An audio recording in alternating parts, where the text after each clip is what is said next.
नमस्कार मंडळी, श्री स्वामी समर्थ. स्वागत आहे तुमची माझ्या या यूट्यूब चॅनलवरती. आजचा दिवस तुम्हाला खूप छान सुखाच्या आनंदाच्या जाऊ हीच मी स्वामींच्या चरणी प्रार्थने करते आणि नवीन व्हिडिओला सुरुवात करते. चैत्र नवरात्रीमध्ये दुर्गाष्टमी म्हणजे महागौरी पूजा ही 26 मार्च 2026 म्हणजे गुरुवारी साजरी केला जाईल. या दिवशी कन्यापूजन आणि देवीच्या विशेष पूजा केला जातं. अष्टमी तिथी 25 मार्चला दुपारी सुरू होऊन 26 मार्चला सकाळी 11:49 असेल. त्यामुळे उदय तिथीनुसार 26 मार्चला अष्टमीच्या व्रत व पूजन केला जाईल. तसेच श्रीराम जन्मोत्सव पण 26 तारखेला साजरी केला जाईल. कारण अष्टमी तिथी ही 11:45 समाप्त होईल व 11:46 नवमी तिथीला प्रारंभ होणार आहे आणि घरी आणि मंदिरात दुपारी बरोबर 12 वाजता श्रीराम जन्मोत्सव साजरी होईल. वसंत नवरात्रीच्या आई जगदंबा दुर्गा मातेच्या पूजा केल्याने इच्छित परिणाम प्राप्त होतात. तसेच जीवनातल्या सर्व प्रकारच्या अडथळ दूर होतात असे म्हटलं जातं. वसंत ऋतूला नवरात्रीमध्ये शक्ती रूपाच्या माता दुर्गा, माता लक्ष्मी आणि माता सरस्वती यांच्या विशेष पूजा फलदायी मानलं जातं. माता दुर्गाच्या 9 रूपाची पूजा केल्याने सुख समृद्धी मिळतं. या उत्सवाला नवरात्री किंवा नवदुर्गा असेही म्हणतात. भक्तांचा असा विश्वास आहे की या नवरात्रीमध्ये देवी वेगवेगळे रूपामध्ये प्रकट होतात. प्रत्येक रूप दिव्य ही स्त्री शक्तीच्या वेगवेगळे पैलू दर्शवते. नवरात्रीच्या 8व्या दिवशी दुर्गेच्या 8व्या रूप असलेली महागौरीच्या पूजा करण्याच्या परंपरा आहे. महागौरीच्या वाहन बैल आणि तिच्या हातात त्रिशूल आहे. भगवान शिव यांनी पती म्हणून प्राप्त करण्यासाठी देवी पार्वतीने हजारो वर्ष कठोर तपस्या केली. त्यामुळे यांच्या शरीर काळे झाले. तपस्येने प्रसन्न होऊन भगवान शिव यांनी देवीला गोरा रंग दिले आणि देवीच्या या रूपाला महागौरी असे नाव पडले. नवरात्रीच्या 8व्या दिवशी म्हणजेच अष्टमी देवीला खूप प्रिय आहे. याच्याशिवाय माता गौरीला नारळाची बर्फी, लाडू नक्कीच अर्पण करावे. महागौरीला चमेलीचे फूल सुद्धा अर्पण करावे. तसेच ओम देवी महागौरी नमः किंवा ओम देवी महागौरी नमः या मंत्राचा आपल्याला 108 वेळी जप सुद्धा करायचा आहे. यंदा अष्टमी आणि नवमी तिथी एकत्र येत आहे आणि अष्टमी आणि नवमी तिथीला आई भगवतीला प्रसन्न करण्याकरता लोक कन्या पूजन सुद्धा करतात. महागौरी या 8 वर्षाची होती म्हणूनच अष्टमी तिथीला कन्या पूजन केल्याने भक्तांच्या जीवनामध्ये असणारे सर्व संकट, सर्व विघ्न, सर्व दोष, सर्व त्रासापासून मुक्तता मिळतो. धार्मिक दृष्टी हा दिवस अतिशय महत्त्व असल्यामुळे या दिवशी काही प्रभावी आणि उपाय सेवा सुद्धा केल्या जातात आणि म्हणूनच आपल्याला दुर्गाष्टमीच्या दिवशी तुम्ही व्रत नाही केला तरी चालेल, पण 11 लवंगाचा अत्यंत प्रभावी उपाय हा उपाय केल्यामुळे आपल्या कुटुंबावर कुलदेवीच्या अखंड कृपा तर होणारच आहे, पण तिच्या कृपेने आपल्या घरामध्ये आपल्या मुलांच्या, आपल्या पतीच्या, आपल्या सर्व कुटुंबाच्या भरभरून अशी प्रगती होणार.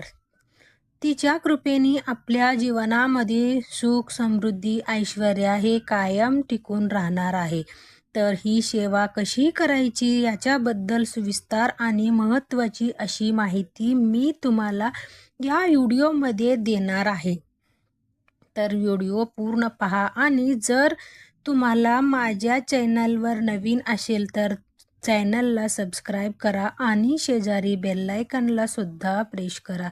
दुर्गाष्टमीच्या दिवशी आपल्याला ब्रह्ममुहूर्तावर उठायचे आहे, कारण असं म्हटलं जातं ब्रह्ममुहूर्तावर आपण जे पूर्ण कार्य करतो त्यामध्ये आपल्याला 100 पटीने पुण्यफळ हे प्राप्त होत असतं. यानंतर आपल्याला स्नान करायच्या, स्वच्छ वस्त्रही परिधान करायच्या. जर तुम्हाला शक्य असेल तर या दिवशी लाल किंवा पिवळ्या रंगाच्या वस्त्र परिधान करा. यानंतर सर्वप्रथम आपल्याला देवघरामध्ये दिवा हा प्रज्वलित करून घ्यायचा आहे. कारण कोणतेही सेवा किंवा कोणतेही उपाय जर आपण अग्नीच्या साक्षीने केला तर त्याच्यामध्ये आपल्याला निश्चित सफलता ही प्राप्त होत असतो. दुर्गाष्टमीच्या दिवशी आपल्याला कुलदेवीच्या पूजनाला विशेष शुद्ध महत्त्व दिलं जातं.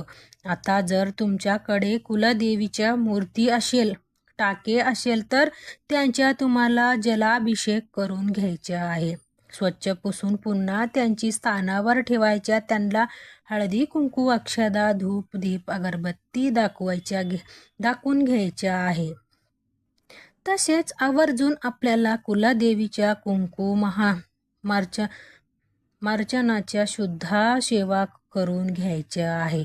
दुर्गाष्टमीच्या दिवशी दुर्गा देवीच्या पूजन सोबत माता लक्ष्मीच्या पूजनाला सुद्धा महत्त्व ही दिलं जातं. दुर्गाष्टमीच्या दिवशी आवर्जून देवीला हिरीच्या नैवेद्य स्वरूप सुद्धा अर्पण करून घ्यायच्या आहे. कुलदेवीला कुंकुमार्चन सेवा ही अतिशय प्रिय. जर ही कुंकुमार्चन सेवा आपण दुर्गाष्टमीच्या दिवशी केलं तर यामुळे आपल्या कुलदेवी आपल्यावर प्रसन्न होते आणि आपल्या जीवनामध्ये असणारी ही संकट आहे, दोष आहे, दारिद्र्य आहे तर ते दूर होण्याच्या मदतही मिळत असतो. देवपूजा करून झाल्यानंतर आपण लगेचच हा उपाय जे आहे ते करून घ्यायचे आहे. हा उपाय करण्याकरता आपल्याला एक लाल रंगाचा कपडा लागणार आहे. आता हा लाल रंगाचा कपडा जे आहे ते आपल्याला आपल्या कुलदेवीच्या समोर ठेवायचे आहे. यांच्याबरोबर आपल्याला 11 लवंग सुद्धा लागणार आहे. तर आता 11 लवंग आपण घेणार आहोत ते व्यवस्थित पाहून घ्यायच्या. त्या अखंड असावे, कुठे तुटलेली वगैरे फुटलेली वगैरे किंवा खराब झालेली नसावे. याप्रमाणे लवंग आपल्या जेवणाच्या चव वाढतात ना, त्याच्याप्रमाणे आपल्या भाग्य उजळायच्या काम सुद्धा करत असतात. आता हा 11 लवंग आपल्याला एक प्लेटमध्ये घ्यायच्या आणि देवघरामध्ये आसन घेऊन बसायच्या. सगळ्यात पहिला लवंग जी आहे ती आपल्याला आपल्या उजव्या हातामध्ये घ्यायची आहे. एक वेळ महालक्ष्मी अष्टकमच पठण करून घ्यायचे आहे. एक वेळा महालक्ष्मी अष्टकम पठण करायचे आहे आणि यानंतर आपल्याला ही लवंग जी आहे ती लाल रंगाच्या कपड्यावर ठेवायच्या. आपल्या मनातली इच्छा व्यक्त करायची. पुन्हा दुसरी लवंग घ्यायच्या, आपल्या उजव्या हातामध्ये घ्यायच्या. तर एक वेळा आपल्याला महालक्ष्मी अष्टकमलाचे पठण करून घ्यायचे आणि यानंतर ती लवंग जी ती आपली इच्छा व्यक्त करून घ्यायची. लाल रंगात कपड्यावर ठेवायच्या. अशी रीतीने आपल्याला 11 लवंग जे आहेत ते आपल्याला 11 वेळी आपल्याला उजव्या हातामध्ये घ्यायचे. 11 वेळी आपल्याला महालक्ष्मी अष्टकमलाचे पठण करायचे. आपल्या मनातली इच्छा व्यक्त करून घ्यायच्या. आपल्याला ज्या लवंग जे आहेत ते त्या लाल रंगाच्या कपड्यावर ठेवायचे आहे. आता ह्या लवंगावर आपण महालक्ष्मी अष्टकमाची सेवा जी आहे ती रुजू करून घेतलेली आहे. ह्याच्याबरोबर आपल्याला एक वेळा श्री सूक्त पठण सुद्धा करायची. आपल्याला कुलदेवीच्या नामस्मरण सुद्धा करायचे. आपल्याला एक माळ म्हणजे 11 108 वेळा आपल्याला कुलदेवीच्या मंत्राचा जप जी आहे ते करायचे आहे. या सर्व उजव्या